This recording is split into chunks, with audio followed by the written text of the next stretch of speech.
Al Derecho y al Revés, un programa de radio que aborda diferentes temas con una perspectiva amplia y siempre fomentando el debate respetuoso de posturas diversas.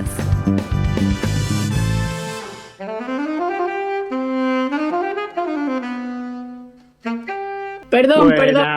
Buenas.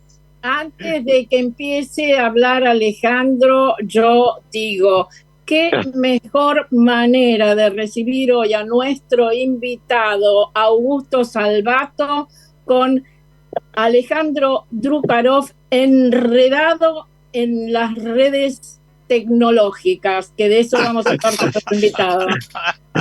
No, es terrible. Le vamos a contar a la audiencia lo que pasó. Estábamos en la previa muy tranquilos y felices y hace 5 minutos se murió mi computadora, nadie sabe por qué. Encima mi computadora es buenísima, o era por lo menos hasta ahora, y de golpe tuvimos que salir corriendo a improvisar, como se ve además estoy con brazo en cabestrillo, con lo cual gracias a la ayuda de Eve armé un circo con el teléfono. Bueno, en definitiva, inicia el programa número 367 de Al Derecho y al Revés, un poco accidentado, pero lo tenemos a Charlie Vázquez en la operación, lo tenemos a Fede Politi en la producción, está Marto Llanarte, está Mercedes Jones, estoy yo, Alejandro Drukarov, y un invitado realmente muy, muy interesante, Augusto Salvato. Bienvenido, ¿cómo te va?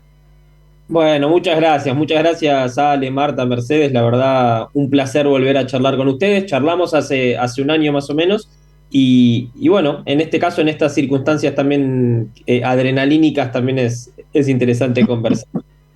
¿Qué estuviste haciendo para darle más intensidad al programa? ¿Qué estuviste haciendo con la tecnología para que Alejandro descubriera que su computadora ha muerto? Mirá, hasta la personaliza, la computadora ha muerto.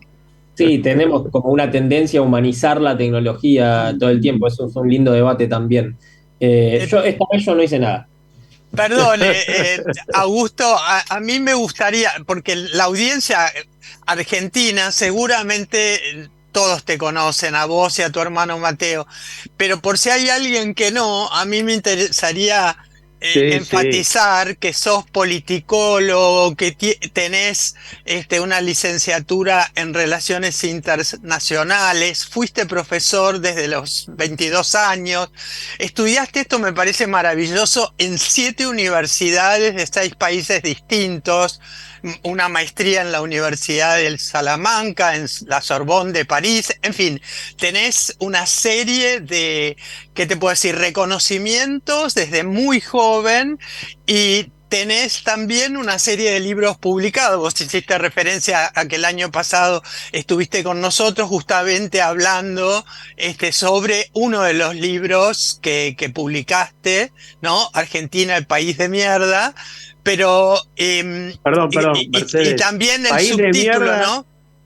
País de mierda con subtítulo. Ideas y reflexiones sobre el mejor país del mundo. Ahí está, ahí está. Por eso, siempre hay que aclararlo, ¿no? Hay que aclararlo. Una maravilla de libro que, como decíamos en la previa, siempre hacen pensar y son como buenas propuestas inspiradoras para reflexionar en esto que nuestro programa se caracteriza, ¿no? Que es el derecho y el revés, ¿no? De las tramas políticas y sociales yo quiero decir que entré a una librería el año pasado, recién salido este libro que mencionaste, y en realidad me atrapó el título, País de Mierda. Y yo dije, ¿quién se anima a decir esto? Y la verdad que después leí la bajada, reflexiones sobre el mejor país del mundo, qué sé yo, y no, está bien, dije, bueno, está bien, a ver qué dice, pero me atrapó el País de Mierda. Sí, tal cual. Bueno, pero hoy lo convocamos a Augusto para hablar de su último libro. Los 2 anteriores los había escrito con Mateo, con su hermano, a quien acaba Mercedes de nombrar, y que se llama La Era del Malestar, algoritmos y redes antisociales. Yo quería arrancar, Augusto, pidiéndote que le cuentes a la audiencia, porque ese título plantea un análisis muy interesante de lo que vos llamás cultura algorítmica, y definís a las redes desde el título como antisociales. Yo te propongo que empieces por eso, por hablar de la cultura algorítmica y de las redes antisociales.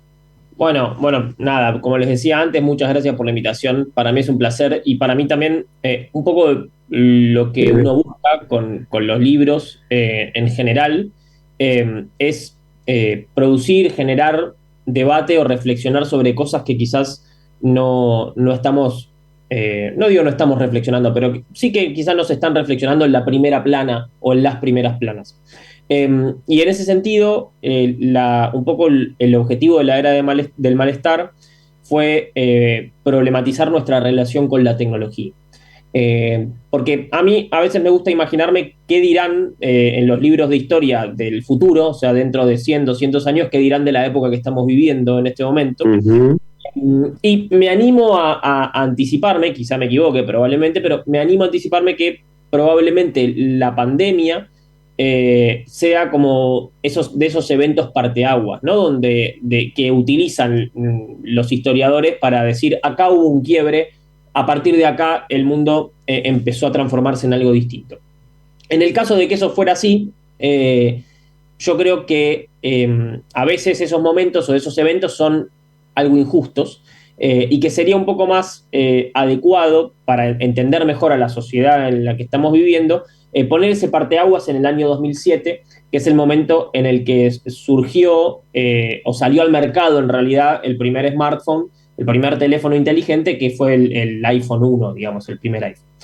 Yo creo que ese cambio, esa transformación, el hecho de que todos tengamos una supercomputadora en el bolsillo, generó una transformación, o está generando una transformación de un alcance mucho más grande y de una profundidad mucho mayor que la pandemia o que cualquier otro evento en las últimas décadas. Podríamos discutirlo obviamente, pero creo que eso es un evento fundamental. Entonces, a partir de eso, busco tratar de entender cómo la sociedad está cambiando y cómo se está transformando en eso que yo llamo una sociedad algorítmica, que reproduce un poco los patrones de comportamiento de los algoritmos, que está muy preocupada por las certezas y por generar caminos que a veces nos cuesta encontrar, y donde esas redes sociales que nacieron con una promesa de unir, de conectar personas de lugares muy distantes, que hace mucho no se veían,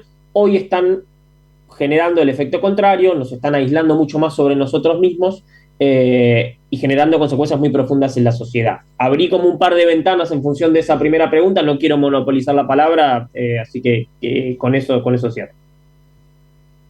Marta.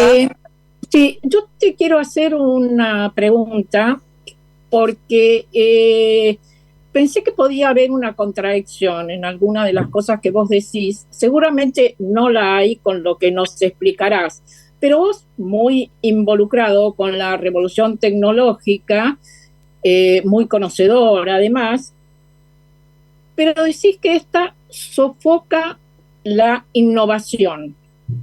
Pero a su vez decís que la innovación surge del caos y de la incertidumbre, y no hay época de mayor caos, incertidumbre, complejidad, velocidad que esta. Entonces, ¿cómo se concilian estas dos cosas que vos decís?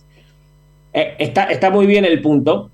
Antes que nada, yo creo que las contradicciones son un terreno muy fértil para pensar, para reflexionar, así que no me preocuparía que la contradicción existiese, más bien al contrario.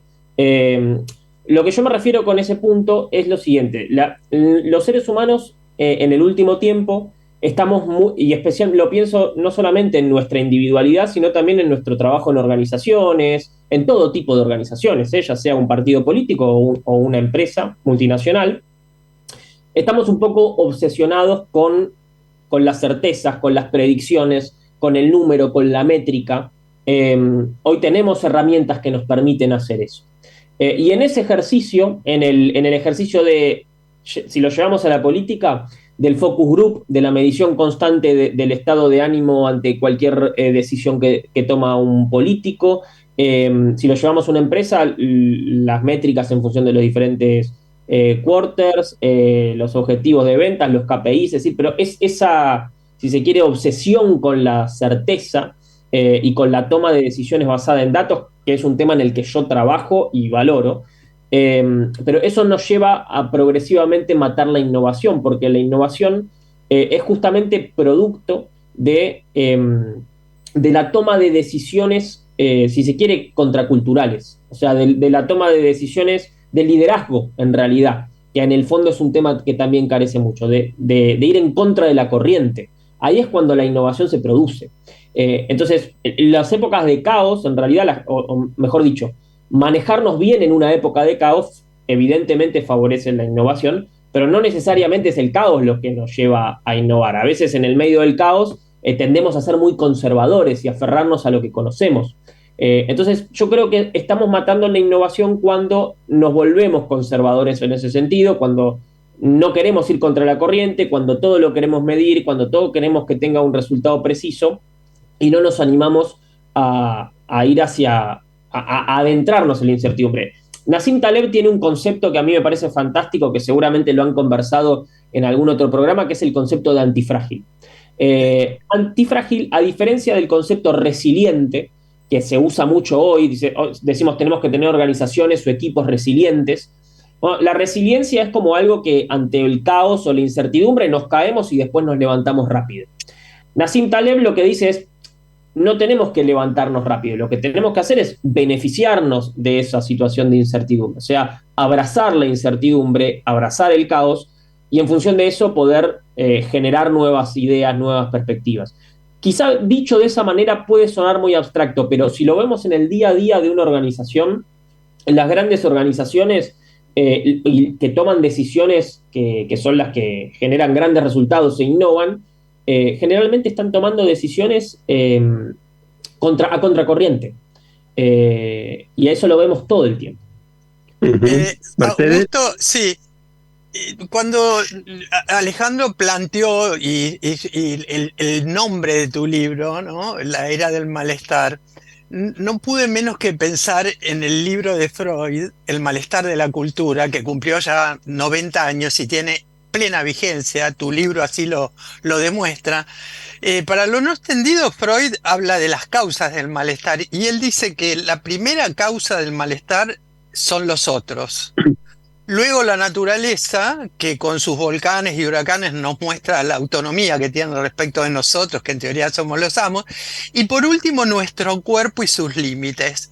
A mí me gustaría, si vos podés decir, de las causas que vos analizás en el libro, como que están incluidas, no sé si son las únicas, porque hablas de la complejidad también, pero ¿cuál sería la que vos le das mayor relevancia para o que explicaría más claramente nuestro malestar? Bueno, yo ahí lo que busco hacer es describir una serie de culturas que nos están llevando a ese malestar. Como vos bien decías, a mí me parece muy importante resaltar la complejidad, porque sería muy fácil, y de hecho la forma en la que se suelen abordar estos temas es generalmente unicausal.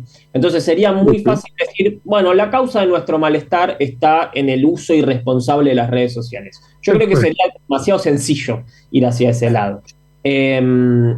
Y hay toda una serie de literatura que está surgiendo en los últimos años, especialmente en Estados Unidos y Europa, que tiene esta postura.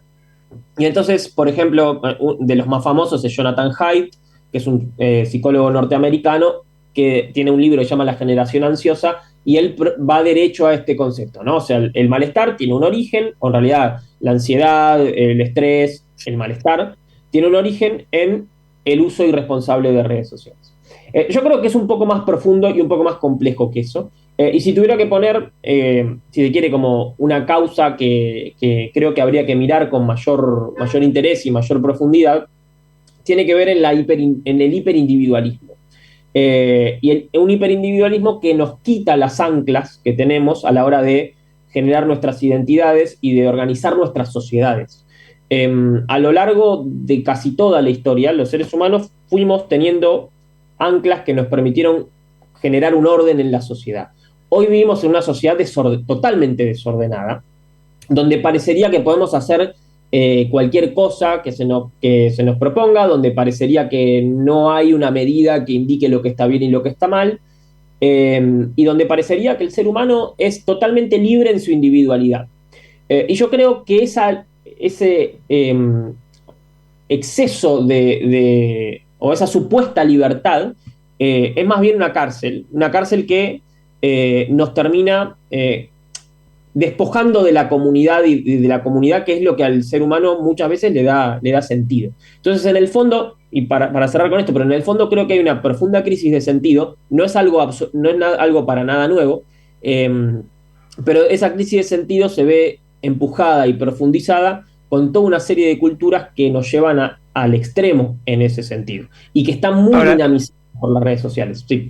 Okay. Augusto, yo en ese sentido, digamos, atando lo que estás diciendo, la complejidad del individualismo, te traslado al tema de la inteligencia artificial, que también lo venimos tratando mucho en el programa, y veo que la inteligencia artificial, por supuesto, permite logros extraordinarios, avances extraordinarios tecnológicos, científicos, sin duda, causa mucha preocupación en cuanto a fuentes de trabajo en el futuro, al reemplazo del hombre por la máquina, etcétera, etcétera, pero quizás no se habla lo suficiente de las consecuencias que puede tener en un contexto tan individualista el manejo por la inteligencia artificial, lo cual significa por los dueños de la inteligencia artificial, porque la inteligencia artificial no va a ser democráticamente compartida, va a estar concentrada, como lo está en general el poder, de los sentimientos y las emociones de las personas. Háblanos un poco de eso, sobre todo desde la mirada tuya de cultura algorítmica, ¿no? Sí, tal cual. Bueno, a mí, por ejemplo, toda esa literatura que abarca los peligros de la automatización, yo no comparto esa preocupación. Yo creo más bien lo contrario. Creo que esta revolución tecnológica está generando mucho más trabajos de los que está destruyendo. Podríamos hablar muchísimo sobre el tema. Pero yo creo, como vos recién decías, que el principal problema o el principal riesgo de esta tecnología radica justamente en su combinación con las ciencias del comportamiento, que es un fenómeno que también pasó muy desapercibido y muy por debajo, pero las ciencias del comportamiento son unas ciencias relativamente novedosas, que combinadas con algoritmos de inteligencia artificial, lo que buscan es generar, valga la redundancia, comportamientos y actitudes y ciertas tendencias de comportamiento en los seres humanos.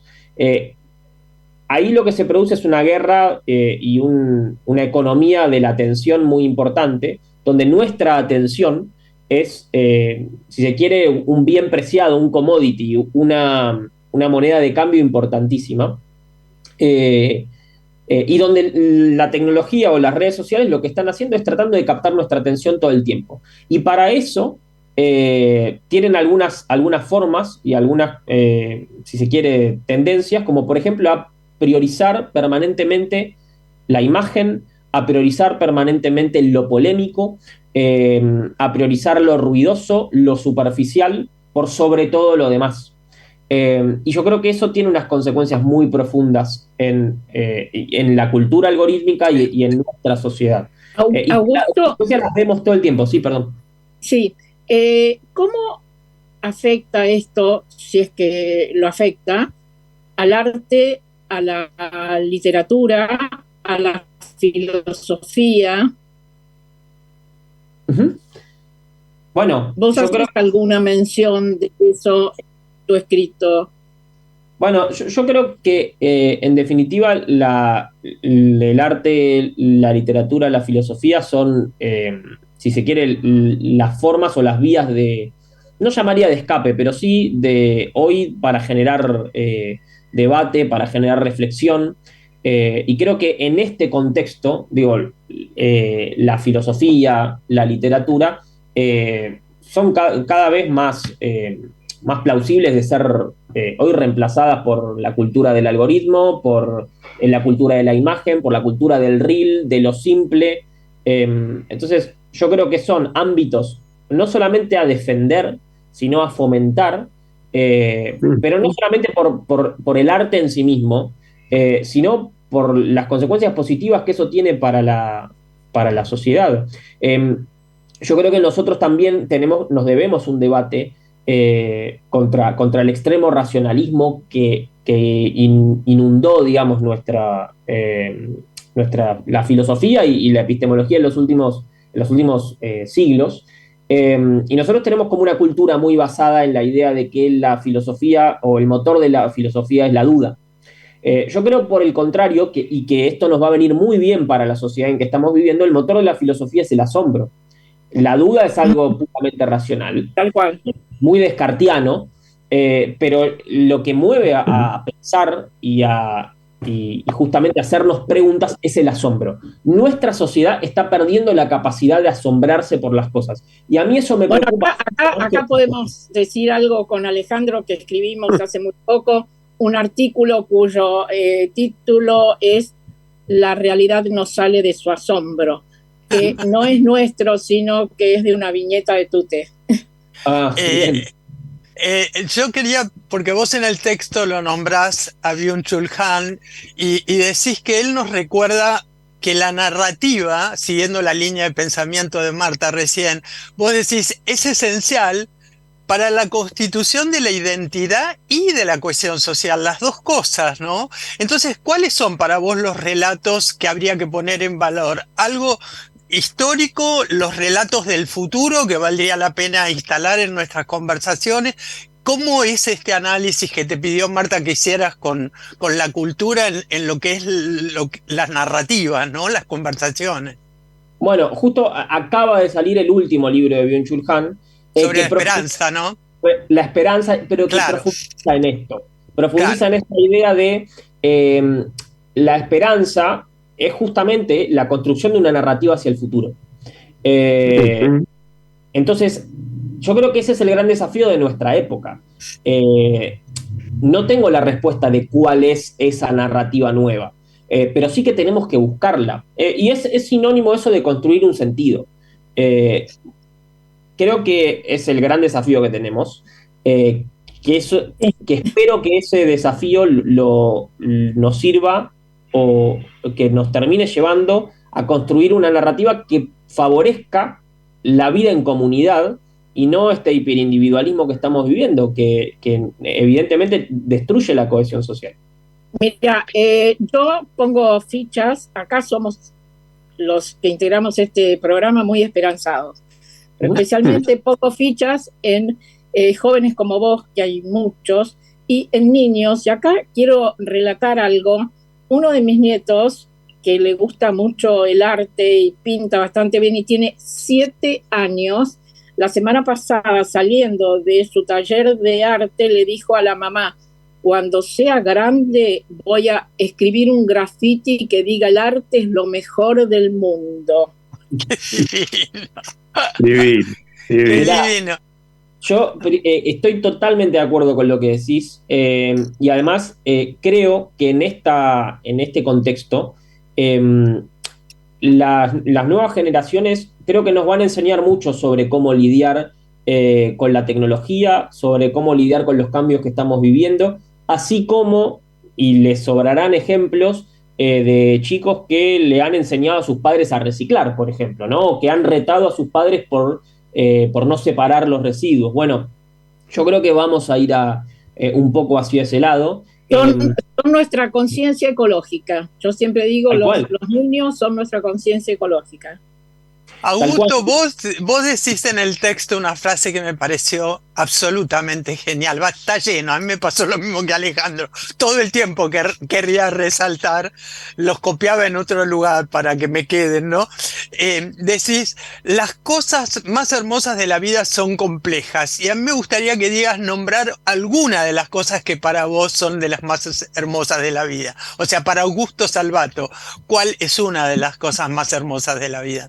Bueno, yo creo que las relaciones de pareja, por ejemplo, o sea, convivir con otra persona es de las cosas más hermosas de la vida y es de las cosas más complejas. Y yo te lo puedo decir, quizá con pocos años de experiencia de convivencia, algunos años ya, pero pocos. creo que valorar esa complejidad más que rechazarlo, bueno, un poco lo debato en el libro, ¿no? Pero nuestra sociedad rechaza la complejidad. Claro. Y yo creo que eso es un tremendo error, porque hay contextos en los que lo simple está bueno, pero rechazar de cuajo la complejidad es un gran problema para la construcción de la humanidad. Hay una imagen que es muy conocida, ¿no? Que dice que en el hecho del ritual de una persona haciendo el té o de un humano de un hombre cortando una flor para regalársela a alguien, que son dos cosas completamente inútiles, o sea, que no sirven para nada, ahí es donde radica la humanidad. Entonces, yo creo que priorizar lo simple, no valorar lo complejo, es justamente perder la humanidad. Y es comportarnos como algoritmos, es comportarnos como máquinas. Entonces, yo creo eso. Sí. Augusto, hay un estudio esta semana de una consultora que dice que casi 7 de cada 10 argentinos perciben un marcado deterioro en el bienestar emocional o la salud mental de quienes los rodean, en línea claramente con lo que vos planteás. Yo tomo tu libro, tomo este estudio de una consultora que se refiere a la Argentina y te llevo a tu libro anterior que escribiste con Mateo, País de Mierda. ¿Cómo ves la Argentina? ¿Cómo ven los jóvenes la Argentina? ¿Y qué perspectiva ves de construir todo esto que estás proponiendo, de cómo salir del individualismo y superar de alguna manera la simplificación que lleva a la polarización, claramente, y entender que en la complejidad necesitamos diversidad? Bueno, yo creo que la Argentina tiene muy buenas bases para combatir este hiperindividualismo. Lo veo más complicado en otras regiones, en otras latitudes, la verdad, en este caso. La Argentina, las culturas latinas en general, pero la Argentina en particular valora mucho la relación con otros. Incluso la relación con otros es uno de los elementos constitutivos de la argentinidad, o sea, de lo que nosotros cuando decimos qué es el argentino o qué cosas valorás de la Argentina, generalmente hay mucha respuesta orientada hacia las amistades, lo familiar, es decir, como la sensación de comunidad es algo que está presente en nuestra identidad. Entonces, creo que en ese sentido estamos quizás hasta mejor parados o tenemos mejores bases que otras culturas para combatir este hiperindividualismo. Indefectiblemente, la situación de crisis y demás, que no hace falta que profundicemos demasiado, pero eso indefectiblemente es uno de los factores que contribuye a un malestar que no se produce únicamente por eso. Yo tengo mucha esperanza. Aprendí en estas pocas páginas que leí del libro de Byung-Chul Han que la esperanza es muy diferente al optimismo, porque justamente tiene esta narrativa detrás y tiene una mirada hacia futuro. Entonces, yo tengo mucha esperanza de que la Argentina y de un montón de cosas de la cultura argentina nos ayudan como base para romper ese individualismo. Muy bueno. Queremos tomar realmente tu esperanza y llevarla como bandera. Augusto Salvato, te agradecemos muchísimo tu participación en Al Derecho y al Revés. Nos vamos a ir a una breve pausa musical, que supongo que vos vas a compartir la elección. Hoy elegimos un tema de un muchacho de unos 83 años que se bancó 3 horas de recital hace muy poquito en la Argentina, el gran Paul McCartney, y ese tema icónico del cual vamos a charlar un poquito cuando volvamos de la pausa, que corearon, no sé, 80.000 argentinos en River el otro día, ¿no? Cuando volvamos de la pausa, pero también antes de ir a la pausa, porque es bueno que se sepa que esto se lo dedicó a el hijo de John Lennon, que sus padres acababan de separarse, y tiene que ver con la era del malestar que estuvimos hablando con Augusto, porque dice: toma una canción triste y hazla mejor. Hey Jude, no lo hagas mal, toma una canción triste y hazla mejor. Tu caso. Muchísimas Ya gracias. volvemos. Un abrazo. Chao. Bueno, estamos de vuelta. Muy, muy interesante la charla con Augusto. Realmente recomendamos a nuestra audiencia La Era del Malestar, algoritmos y redes antisociales. Mercedes hizo una mención a algo que habíamos charlado en la previa y por ahí no se entendió del todo, pero coincidimos en que es uno de esos libros, un libro corto, son algo más de 80 páginas, que uno lee subrayando todo el tiempo, ¿no? Yo creo que eso es lo que vos dijiste, Mercedes. Sí, exactamente, es como el filósofo coreano que comentamos recién, ¿no? Sultán, que en realidad es tan condensado y como dijo Marta en la previa, es tan claro y fácil de leer, pero tan condensado y cada frase, ¿no? Cada párrafo tiene mucho sentido que uno subraya todo, querría quedarse, ¿no? Con cada una de esas frases. Está muy bien logrado el texto. Cambiando de tema, yo quisiera recordar que hoy es 7 de octubre, hace exactamente un año, se cumple un año del atentado, del acto terrorista de Hamás, y en este momento, mientras nosotros estamos acá, se está desarrollando un acto en Pringles y Estado de Israel, recordando a las víctimas, a todas las víctimas, y pidiendo por la liberación de los rehenes. Yo creo que sin duda es un aniversario muy, muy importante. Creo que la tragedia del 7 de octubre marca un nivel de horror que verdaderamente requiere que la humanidad lo analice, lo tome y lo combata para que no vuelva a suceder. Pero dicho eso, es decir, no hay un pero en realidad, hay un y. Dicho eso, creo que el conflicto de Medio Oriente y en el nivel que ha escalado durante este año requiere un análisis que por ahí haremos en algún otro programa de mayor profundidad, porque hay mucho derecho y revés, ¿no? Hay mucho horror, hay muchos decenas y decenas de miles de víctimas, hay verdaderamente dirigentes de ambos lados que no quieren la paz, que no quieren otra cosa que su propia manera de ejercer el poder. Y yo creo que esto le ha costado a la humanidad ponerse al borde, como hace muchísimos años que no pasaba, de un conflicto global de gravísimas e impredecibles consecuencias, ¿no? Exacto, exactamente. Es así. Mercedes, no te voy a dejar sin hablar en esto. No, para nada. Coincido con el hecho de que es algo de tal magnitud, de tal complejidad y tan horroroso que merece ser leído en clave geopolítica y tomar en cuenta la historia, dónde se hace el corte. Entonces, en ese análisis yo sería amplia en incluir a la guerra en este momento de Rusia contra Ucrania y otras que se están librando, que creo que en algún programa inclusive comentamos la cantidad e hicimos referencia a algo que ni aparece en los diarios en Occidente, ¿no? De desastres humanitarios. Así que sí, me parece que valdría la pena analizarlo dentro de esto que planteaba Augusto Salvato, ¿no? De por qué estamos transitando vidas de malestar y de horror también. Sí, ¿no? Y cómo de repente algunas nos importan y otras no, según el sesgo también.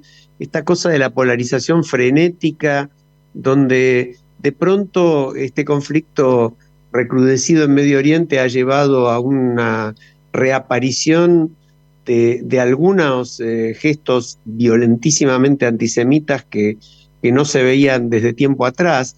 Y en paralelo, del otro lado, hay una cerrazón en muchos y una defensa a ultranza de cualquier cosa, donde uno habla del horror del 7 de octubre y no puede dejar de hablar de ese horror, y hay que hablar de los crímenes del terrorismo, y hay que hablar de las violaciones, de los ataques, del regodeo con la maldad y el asesinato por el asesinato mismo, pero esto no significa que no se pueda hablar de las decenas de miles de muertos generados por la guerra también en otros campos, ¿no? Entonces, yo creo que es una problemática compleja que vale la pena analizar con tranquilidad. Sobre todo que ahí en el texto de Augusto Salvato planteaba que le tenemos rechazo profundo a la complejidad, pero no hay nada más útil que aprender a gestionar mirá, el lapsus que digo, la longevidad. Bueno, la complejidad. Así que da para no trivializarlo y sí darle profundidad, ¿no?, al tema. Sí. Bueno, esta época se caracteriza por un acrónimo que muchos utilizan, que es VUCA, con B corta. Sí. Velocidad, incertidumbre, complejidad y ambigüedad, ¿no? Con sus iniciales en inglés. Pero bueno, vayamos a algo sencillito. Sí, salimos a un tema más simple todavía, el que vamos a tocar ahora. Los 10 meses del nuevo gobierno en la Argentina. Sencillito, porque en realidad uno piensa, ay, qué fácil sería arreglarlo, ¿no? Pero somos como somos y no podemos. Me refiero a lo que se va a tratar esta semana en el Congreso, todos los temas que hay para tratar en el Congreso y todas las idas y vueltas de los legisladores con el presupuesto, con el tema de la financiación universitaria, con los jubilados, etcétera. ¿Por dónde empezamos? Quizás podemos hacer una breve introducción que en realidad, si bien no habla directamente sobre el tema, sí habla de un eje importante como es la inseguridad, con la columna de nuestro amigo Charlie March. Exactamente. Ok, perdón, yo estoy como Marta, pero sí querría que vos, Alejandro, que tomás los tiempos, o ahora o después, hablar del artículo de ustedes, porque sí me parece que va hilando todo, ¿no? Bueno, lo escuchamos. Te dejamos esa tarea a vos, Mercedes. Ahí está. Dale. Ahí está. Lo escuchamos a nuestro amigo Charlie March. Hola, buenas tardes. ¿Cómo andan? Un placer volver a tomar contacto. Bueno, a 10 meses de la asunción del nuevo gobierno, un gobierno que se jactó durante la campaña electoral respecto de llevar seguridad para todas y todos, me gustaría comentar un hecho ocurrido el 24 de septiembre pasado, a las 5 de la tarde, a plena luz del día, en la localidad de Paso del Rey, en Moreno. Un grupo de delincuentes, un grupo organizado de delincuentes vinculados al narcotráfico, ingresaron al predio de Defensores del Chaco, que es una fundación que tiene predios en esa localidad en donde se practican deportes. Es una organización que se dedica a la inclusión social a través del deporte y la cultura. En ese predio se realizan actividades deportivas con chicos y adolescentes. Este grupo de delincuentes invadió ese predio, derribó los postes y alambrados. Son los postes y alambrados perimetrales que justamente permiten tener la seguridad que demandan las actividades diarias, y además también tienen la finalidad de, obviamente, evitar usurpaciones. Estos delincuentes actuaron a plena luz del día, están filmados por las cámaras de seguridad del lugar. Defensores del Chaco hizo la denuncia penal y además ahora le está dando difusión pública. Este es un modus operandum que no solo se instaló en la localidad o en la ciudad de Rosario, en la provincia de Santa Fe. En el conurbano bonaerense también comienzan a ver este tipo de prácticas. Son verdaderas maras que se apoderan de los espacios, intimidan, logran que la gente o las organizaciones los abandonen y los toman. Es una manera que utiliza el narcotráfico para ganar territorios, en este caso en el conurbano, en el oeste del conurbano bonaerense. Y ganan territorios físicos, porque obviamente ocupan el espacio, pero también ganan territorios simbólicos, como en este caso, intentando intimidar y desalojar a una organización que claramente evita que los jóvenes y los niños caigan en el consumo de drogas. Entonces, Me parece que es teléfono para Pato Bullrich a 10 meses de la gestión en materia de seguridad.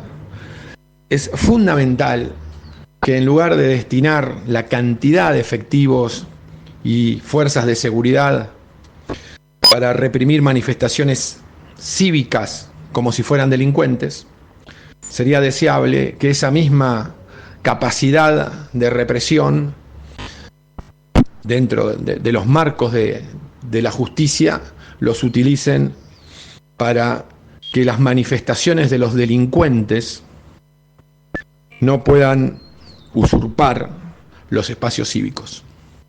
Bueno, les dejo este comentario para reflexionar sobre la política de seguridad del actual gobierno y la lucha contra el delito organizado, que cada vez gana más territorios en el conurbano bonaerense.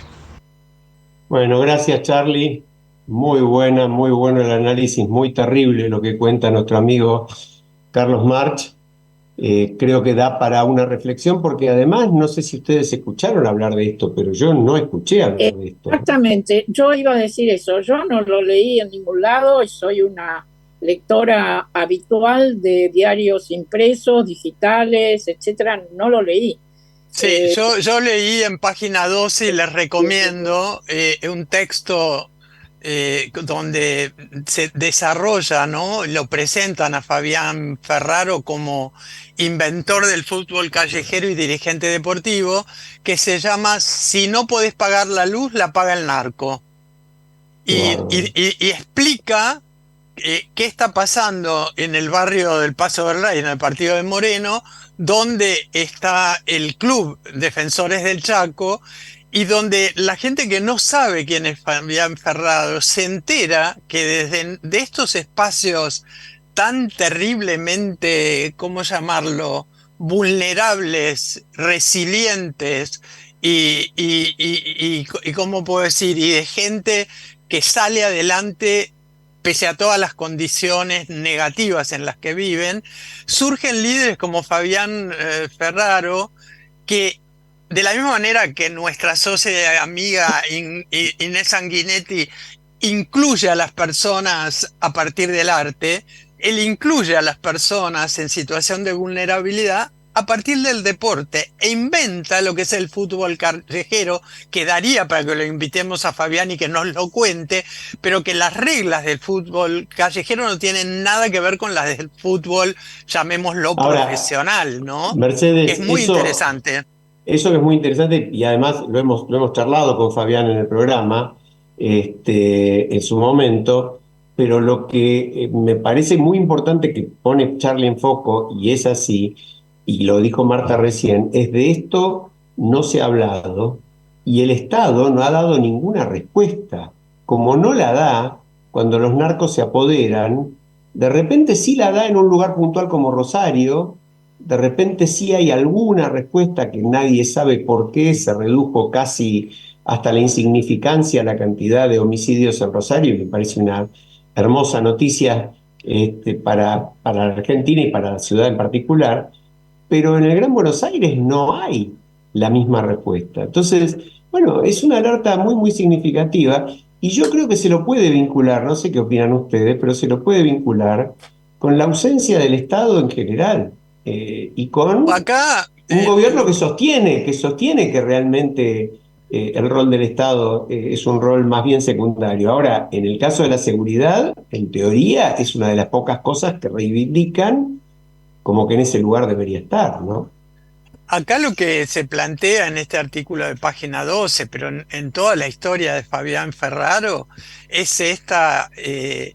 ¿qué puedo decir?, complicidad del Estado y de la gente que está en los gobiernos con respecto a los narcos, a la violencia. Nos acordábamos en la previa, cuando charlábamos, lo que pasó cuando Fabián Ferraro se presentó, ¿se acuerdan?, para algún cargo de intendente, intendente, donde le mataron el perro de la familia y lo colgaron en la puerta de entrada, que cuando llegaron del colegio lo vieron la mujer y los hijos. O sea, mafiosos totales. Es decir, entonces no va a aparecer nada en los diarios. Por lo menos se va a tratar de que no aparezca, ¿no? Pero es realmente una barbaridad, ¿no? Tomamos nota de ese tema. Yo creo que vale la pena, a ver, le pido a nuestro querido amigo Fede Politi si me está escuchando, porque Marta me parece que se ha quedado frisada, como suele decirse en estos Zooms. La podemos por ahí comunicar telefónicamente, Fede. Sí, ahí lo que te quería decir, Alejandro, Ahí mientras está Marta. esperamos, ahí apareció. Bueno, que vos decís que nosotros lo hemos invitado a Fabián, por supuesto, y me acuerdo muy bien. Lo que creo es que a veces este tipo de situaciones ameritan que uno reinvite, ¿no? a la gente para Sin que la duda. audiencia también se entere de qué diferencia hay entre el fútbol clásico, el común, el institucional, y el fútbol callejero, porque es maravilloso, ¿no? Sí, sí, De sí. hecho, Fabián dice, siempre fueron varones y mujeres en el fútbol callejero, o sea que tenían equidad de género y no lo sabíamos, dice Fabián. Es muy Eh, gracioso. No hay eh, referee. Me parece que como ya estamos acercándonos al final, sería bueno que anticipemos quién va a ser nuestro invitado el lunes próximo.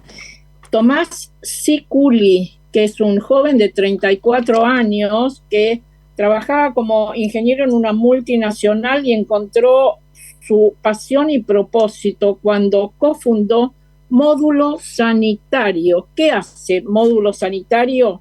Construye baños en hogares donde no los tiene y promueve hábitos de higiene. ¿No les parece fantástico y no les parece que esta es una actividad esencial que debería Absolutamente. dado?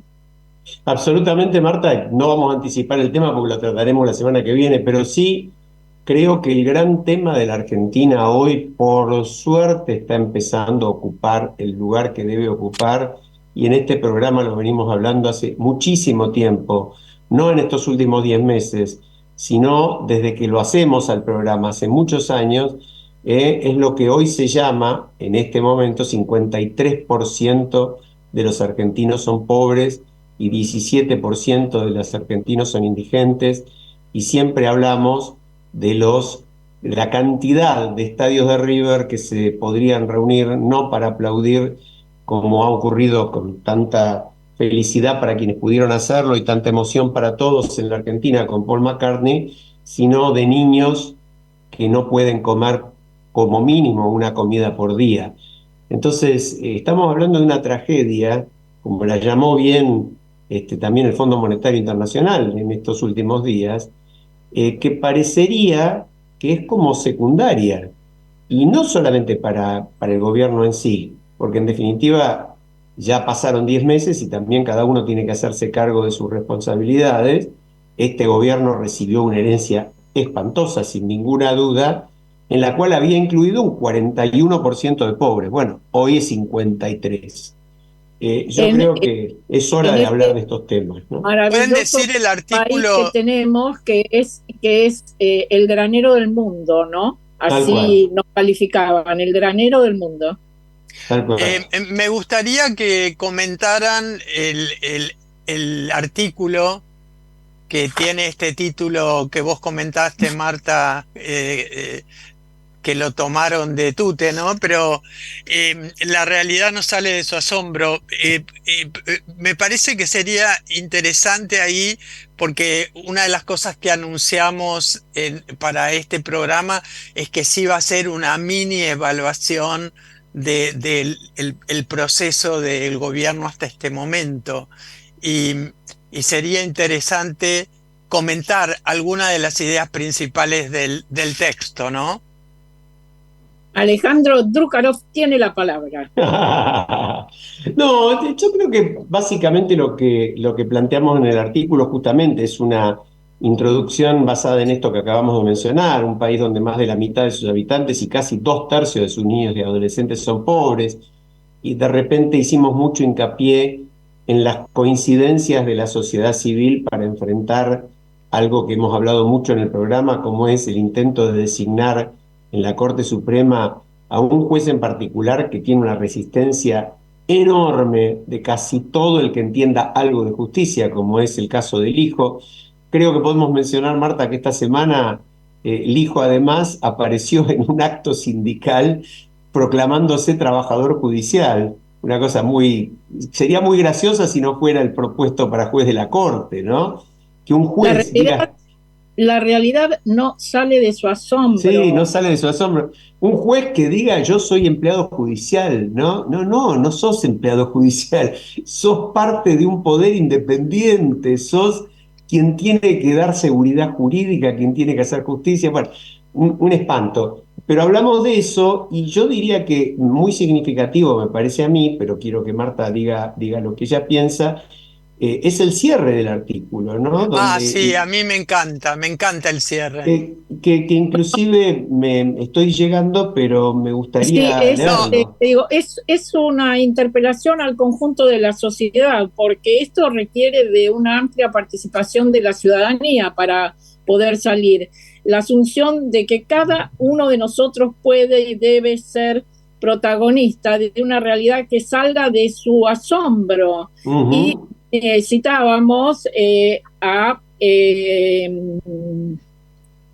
Roberto Arlt, que en el año 1929 dijo que el infierno crece día a día. Son tan pocos los que se salvan que el cielo junto al infierno es más chico que un grano de arena junto al océano. Y lo que decimos nosotros, no dejemos que esta ficción se convierta en nuestra realidad. Sí, pero hay una frase que para mí hila todo lo que venimos hablando, y que tiene que ver con lo que plantea Augusto Salvato en su texto, de esta fundamental necesidad de imaginar futuro. Ustedes dicen, cerremos por un momento los ojos y borremos de un plumazo todas las leyes, todos los políticos, todos los jueces que nos desagradan y cambiémoslos por lo mejor que se nos ocurra. O sea, pensemos juntos, diseñemos un futuro distinto, me parece. Llamado fantástico. Esa frase Mercedes se completa diciendo. Claro, sí. Yo sé cómo se completa. Al poco tiempo vamos a tener los mismos jueces, los mismos políticos que hoy nos molestan. Nos perturban. Si me dejan, como nos queda un minutito nomás, hay una frase de Héctor Guyot este fin de semana en La Nación que dice: los que solo tienen certezas dividen, son ellos contra el mundo que vive equivocado. No conciben que se pueda mirar las cosas desde más de una perspectiva. La única válida es la suya, que adquiere la estatura de verdad objetiva e irrefutable. Bueno, esto es lo que se tiene que terminar. El blanco y negro, la polarización, el ellos y nosotros, la razón está en un solo lado. Bueno, como decimos en el artículo, sin una participación de la ciudadanía, sin romper el individualismo, como decía Augusto Salvato, eso no es posible. Nos están echando. Bueno, aceptamos irnos, fue muy agradable y recomendamos la lectura de ese artículo también. Bueno, les mandamos un abrazo accidentado, pero lindo programa, ¿eh? Hasta la semana que viene.